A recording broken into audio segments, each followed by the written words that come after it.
As a business owner, you need to learn about things like break-even points and the finances of your business, because if you're not paying attention to that, you're going to be walking down a slippery slope. And if you're not good with money, like probably sliding into debt.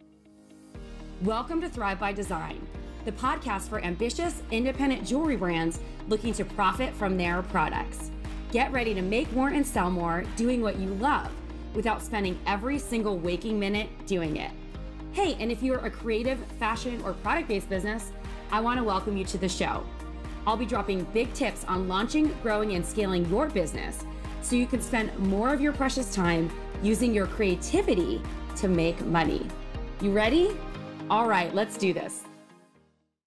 Welcome to the Thrive by Design podcast, episode 387. Hey there, guys. It's Tracy here, Chief Visionary Officer of Flourish and Thrive Academy, the host of the show today. And I'm so excited to be bringing in some great stuff this week because we just wrapped up our Jewelry Brand Makeover Bootcamp. And just like I do every single year, I'm going to do a recap episode all about the bootcamp. The thing that was really, really exciting to me, though, is that we had an epic Q&A last week, and there was so much good stuff on there. And I know that since it was towards the end of boot camp, not a lot of people had a chance to listen to it or download. And so I was hanging out with some of my coaches, Chelsea, Dawn, and one of our graduates of our Laying the Foundation program, Rosie. And we talked a little bit more about some of the questions that you guys had. So you're going to hear a little snippet from that Q&A.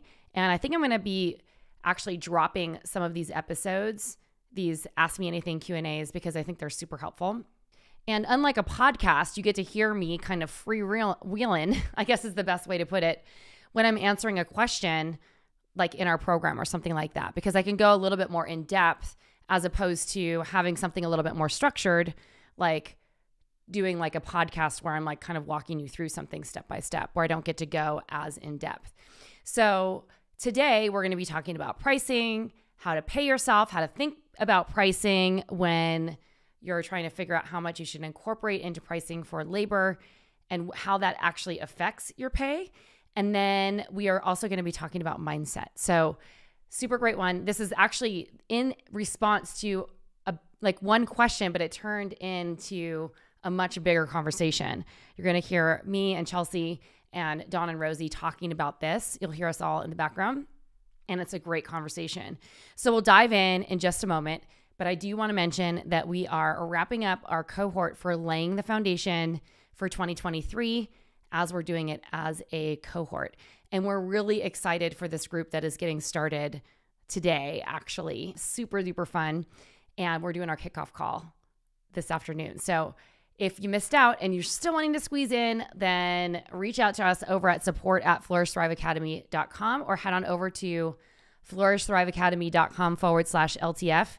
And let's not wait another year for you to get the result that you want in your jewelry business.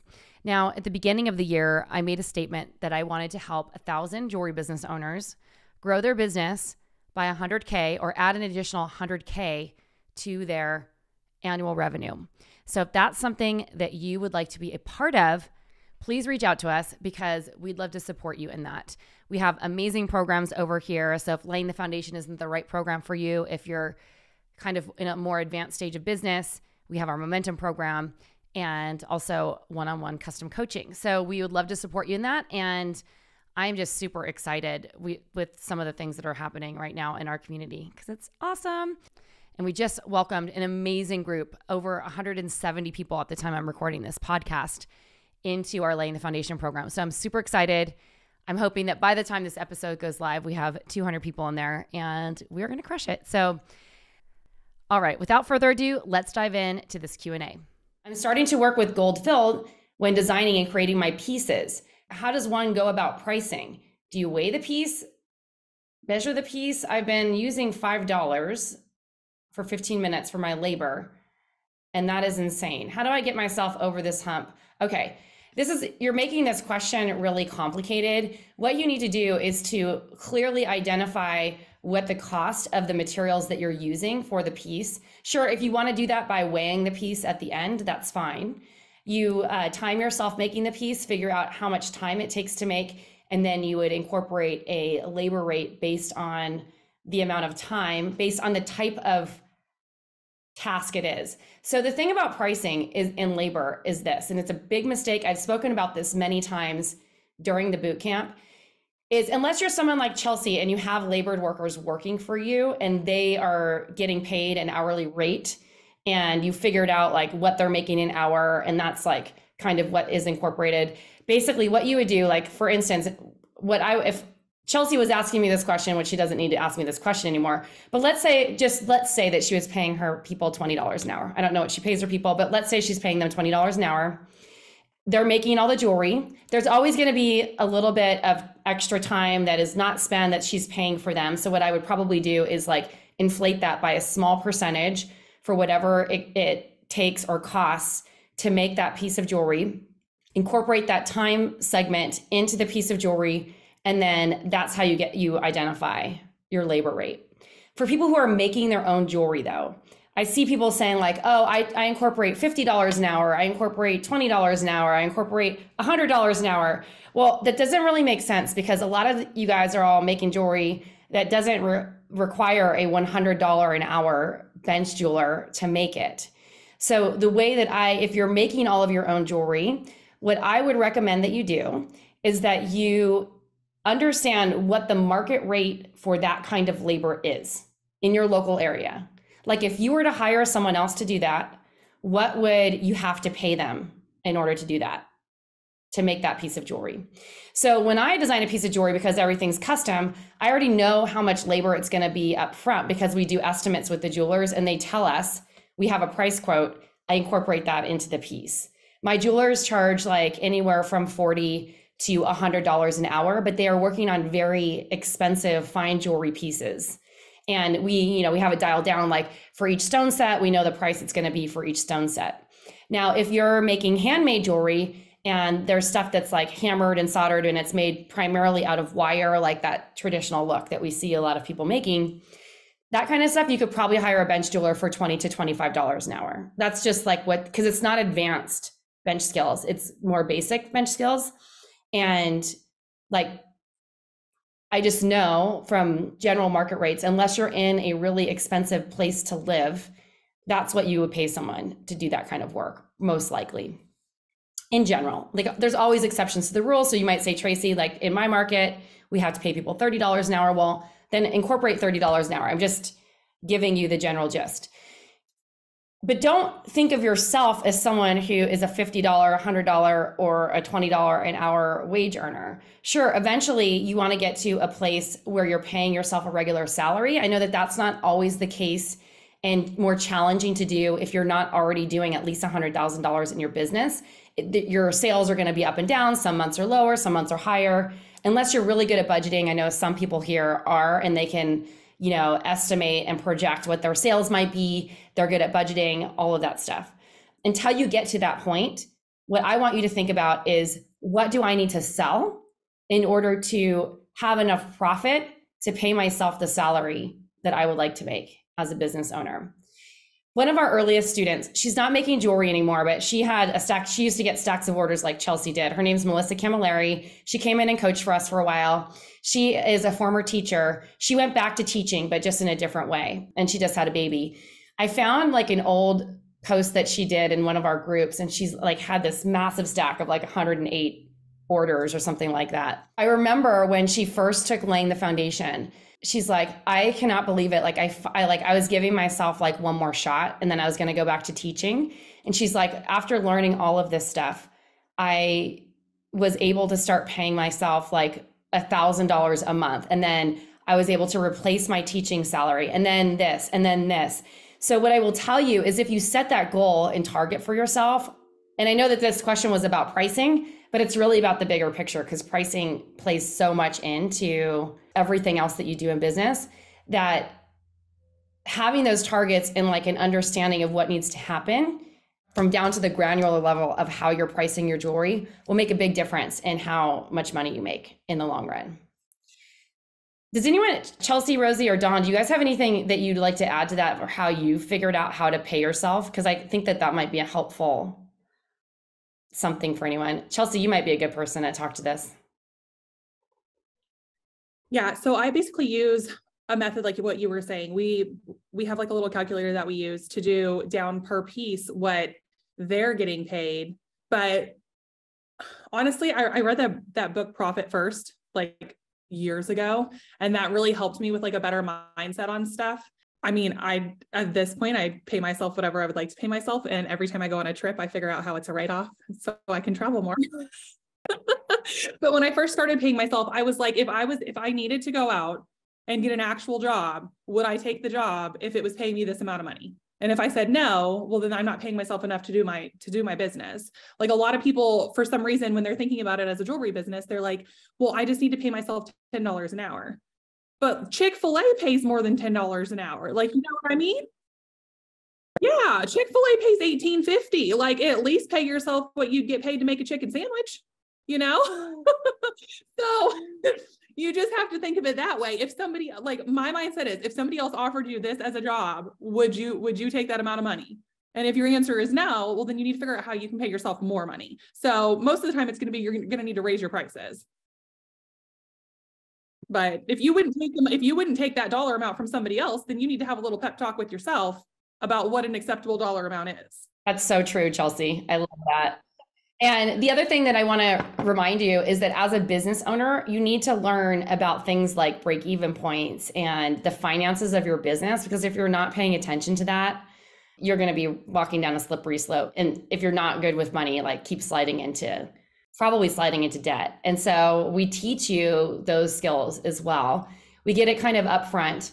It is like an ongoing concept. So we try to bring in other support, like as we, in the Diamond Insiders community as an ongoing thing. We do it more intently in our Momentum program, but these are important things to think about as you're growing a business. I'm gonna move on to the next question. So I incorporate a lot of different stones in my jewelry, often 3 to 4 stones within one piece. How many types of stones should I use in a collection before it starts feeling random? Well, that depends on your design aesthetic, because it's really hard to answer a question like that without visually seeing something, because I don't necessarily think that there is a right or wrong answer. I mean, you could potentially make a rainbow of gemstones and have like 7 stones in a piece of jewelry. But I think it's really about the design perspective, point of view, and how it looks. Like I wouldn't put a boundary like that on something without seeing it. I mean, design and aesthetics, signature style, all that stuff is very visual, and it's a learned skill. Like you can, and this is something where it's like there's certain types of jewelry making that are really, really common. Like, a lot of people make beaded jewelry. A lot of people make things that are cold fusion because it's easy to get off of the ground. But how are you putting your signature on that stuff? So Chelsea's a great example. I mean, all of the ladies here are a great example of how they've developed a signature style. Dawn with her precious metal clay and Rosie with her nature-inspired jewelry and all the things that she's doing. The thing that I would say though, is like, there's a lot of people doing a lot of things. It's how you make your brand your own that really makes your brand your own. And like someone like Chelsea, a lot of people do beaded stacker bracelets, but the way that she presents it and develops her brand, like even from the way that it goes into the box, like is so unique. And Dawn's perspective on metal clay, it's like the personalization and some of the things that she does are really like unique to what she does, et cetera. So that's how I would really be thinking about design and color development. I mean, even when I started out my first business, like it was all of my first jewelry company, like the early designs. And even actually, if I think about it throughout the entire scope of that company for 11 years, it was all around color stories. And sometimes we had like 6 different stones in a color story, and how we would mix color together. So that's your own take on it. There's no right or wrong way. I did have one other thing that I wanted to add really quick. A lot of the time, like I do something super basic that'll like literally anybody could figure out how to do. Like it's not complicated. Our lifestyle photography is what sells to our customers. So I think a lot of the time you can get really creative and mix in different like materials and mediums and make things that aren't necessarily like looking like a full collection, as long as the way that you're conveying the lifestyle behind your products actually makes sense as a whole. So like say if it's all beachy type vibe, if all of your photos convey that, then you can mix in different elements, and sometimes you use stones, sometimes you use resin, like etc. It just needs to as a whole make sense for branding. That is where creating a desired brand comes in. This is Chelsea's desired brand effect, because she has created something that for most, it's like someone might look at like an Instagram post and be like, oh, it's beaded bracelets, but she sells $20,000 on Friday, like almost every week, of beaded bracelets, you guys. Like, it's like, and other stuff too, but like, do you know what I mean? It's just like, but she's built a business for 14 years on a concept that she just keeps repeating because she has a brand. So this is how she is standing out in the saturated jewelry market. And she doesn't have every customer, but she has a crazy loyal following, like insane. So, and that's all you really need is people who keep coming back, right? So that, I thank you for adding that in. And Rosie and Dawn, interrupt anytime you want to throw in a tidbit too. I just wanted to say, like, when Dennis and I go to shows, my husband is like, we're like total opposites, because I'm very shy and reserved, and he's like out there, kind of like, you know, the cow that just comes crashing into everything. That's how we built our brand, is people come to our booth and they know what we're all about by looking at our jewelry and listening to things that we're talking about with our people. And that was kind of an eye-opener for me one time when we were at a show, and this lady from this organization was so taken by us because she saw everything in action, like Dennis talking to somebody who suffered from depression. And this lady actually was going to go home and kill herself. Yeah, it was like the weirdest ordeal. But because we stopped and talked with her and the people surrounding in our booth, it was like incredible. But it definitely showed the people that we stood behind our brand. And we weren't just like putting symbols and words on our jewelry just to make the sale. We really felt for the people. So that was quite an experience that day. Wow. Yeah, it was crazy. Whew, that's insane. Thank you for sharing that, Dawn. Gosh, I'm like, you saved someone's life. Yeah, it was really, Dennis talked to her for about 15 minutes. He finally pulled her aside. It was crazy. And we have a lot of stories like that, you know, because we're interacting with people. And that's like a lot of the stuff that we learn in Lane Foundation, building relationships. And your brand isn't just about the boxes and the bags and your logo. Exactly. There's a lot that goes to it. It's the humans behind the brand. Yeah, definitely. And Dawn is, and I just want to keep saying this for all you shy people out there, for all you introverts, Dawn is a complete introvert, and she has a very successful retirement lifestyle business that supports like what matters to her. And I think that's the key that I always like to drive home. I talk about 6-figure businesses or $1 million companies all the time, just because numbers are tangible to me. And I'm also very goal oriented. So I like to make money. I also like to stretch myself to try and hit something like that. And so to me, if I'm operating out of my mindset, like I'm like, okay, well, what is going to sustain my life? But then I realize at a certain point that, and I say sustain my life, like the kind of lifestyle that I want to live. Then I realized at a certain point, it didn't necessarily have to be a bigger business. It just had to be either more efficient or more profitable. And that's the big lesson that I came away from the second time around, is that I had a much smaller business. The sales were a fraction or like a quarter of what I was doing in my company where I was selling like $1 million a year. Higher price point, less work, no overhead. Like I took home most of the money. That was the profit. So you can have any kind of business that you want. It's really about getting clear about what you're trying to create. And then you can reverse engineer that and build the business around the lifestyle that you want. And that's like, if anyone gets, I mean, there's so much that you guys are bringing that I probably wouldn't even have said. And it's like, I'm just like feeling so in awe of like what you guys have created, all of you have created, which is amazing. I would just add on that to what you said, like you're not just adding the symbols to making a sale, you're doing what really matters to you. And I'm the same. To me, there's just certain things that are important to me. Giving back to the community is a huge one for me.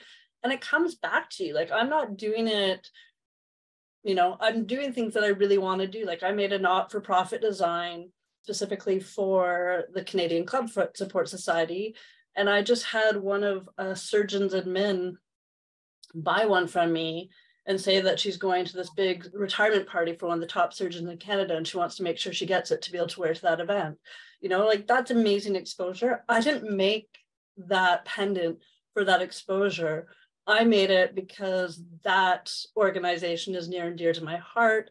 My son was born with club feet, and I wanted to give back to that community so that everyone can afford to have treatment for their kids who are born with that condition. Just, like, do it from your heart and the rest will fall into place. I absolutely live for, like, when I get thank you cards from customers, I will do a happy dance around the house for days. It is the best feeling. I love it. I love that. Thank you so much.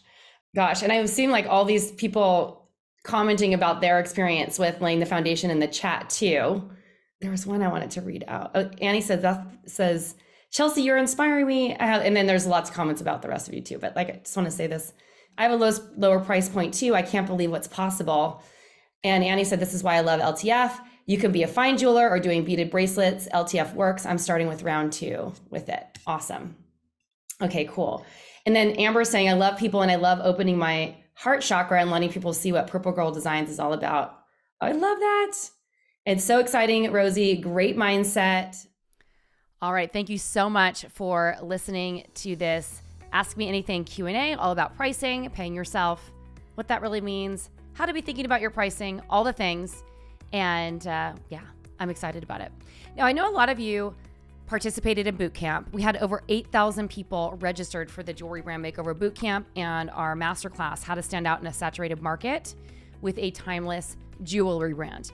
And I was really excited about that. That's like some of the top numbers we've ever hit, quite frankly. And we had over 3,000 people in our Facebook group, which has been unusual in the last few years because people have been kind of making this mass exodus away from Facebook. And we had like sometimes almost sold out Zooms, meaning we had very close to 1,000 people on each Zoom, which is really huge for a community that's as small as mine. So I am just honored and thrilled that you guys were showing up for your business and doing all the things. And I'm very excited to be welcoming such rock stars into this program who are taking their business to the next level and doing some great things with it. Now, with that being said, I know that a lot of you participated in bootcamp and you decided not to join us for laying the foundation for whatever reason, and you might be listening to this show. So if you're listening to the show, I would love to ask you a favor. Could you give us a rating and review for the podcast and just let us know what you think? Obviously, a positive rating and review is ideal, but I'd really love to know your opinion so that we can keep putting out great episodes that you enjoy, that you want to hear about, and all the things. This kind of is, like, to me, like a reciprocity. We put on a lot of free stuff, including we worked our asses off, excuse my language, for this boot camp. And it's hard for me to ask for favors, but if you wouldn't mind giving us a rating and review, or if you've read my book and you bought it on Amazon, please give that a rating and review because it helps us get in front of more jewelry business owners just like you. Thanks so much for listening to the show today. This is Tracy Matthews signing off. Until next time.